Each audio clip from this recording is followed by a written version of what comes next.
In Found Lost, Maggie wakes the morning after nearly kissing Luis, and her face registers something complicated. Not simply happiness or regret, but the specific guilt of a woman who has spent years defining herself entirely through loss and is suddenly confronted with the possibility of something else. As I noted at the outset of this season, whether Maggie and Negan can build something new in Manhattan depends entirely on whether they are capable of moving beyond their pasts. Found Lost demonstrates that this challenge extends well past the central duo. It is the question the entire season is organizing itself around. And this episode applies it to Maggie's romantic life, with a delicacy this show has not always managed with her character. The flirtation with Luis is, in its way, the episode's boldest structural choice. Maggie is a character who has been defined across the latter half of the original series and the first two seasons of this spin off almost entirely by her role as protector and builder. A woman who puts her community before herself with such consistency that the show has rarely paused to ask what she wants for herself alone. So many characters in this franchise have found new love after loss, but Maggie has remained conspicuously solitary. That has always felt like deliberate characterization than narrative default. Found Lost pushes against that default without forcing a resolution. The tension between Maggie and Luis, genuine rapport complicated by the very real possibility that neither of them may actually be ready, is handled with more restraint than this franchise typically allows itself. The episode's second major thread, the catastrophic sinkhole that swallows most of the community's pantry supplies, provides a reminder that this is a story engaging seriously with the specific, unglamorous physics of urban decay.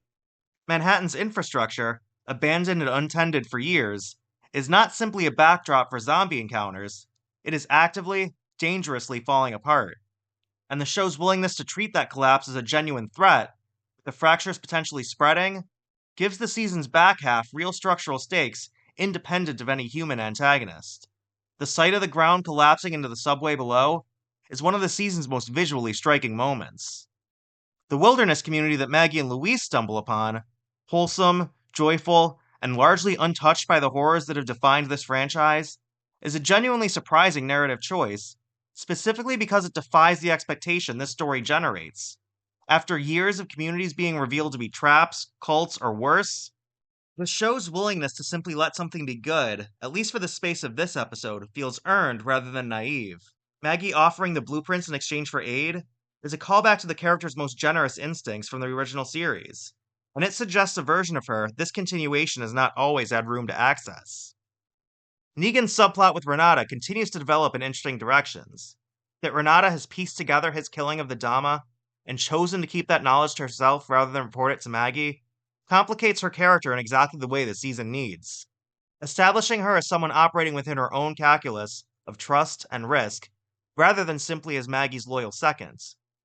Negan's own awareness that he is being watched, and his apparent acceptance of that surveillance as reasonable given his history, continues the season's patient work, showing a man who has genuinely internalized the consequences of what he once was. Halfway through the season, this community faces new fractures, literal and otherwise. The ground beneath Manhattan is quite literally giving way, the food supply is compromised, new arrivals are already generating tension about how many mouths they have to feed. But amid all of that instability, Maggie is being given something this show has rarely offered her: the possibility of a future that isn't solely defined by what she's lost. Whether she takes it, whether she's even capable of taking it, is a genuinely open question, and it's one of the more compelling character threads this franchise has produced. Whether this community can hold itself together is still very much an open question too, but Dead City continues to prove that it knows exactly what story it wants to tell this season. The Walking Dead Dead City Season 3 continues on AMC and AMC Plus, so let me know in the comments. Should Maggie pursue something with Luis? And of course, don't forget to subscribe to Fandom Frontline for more reviews as the season continues.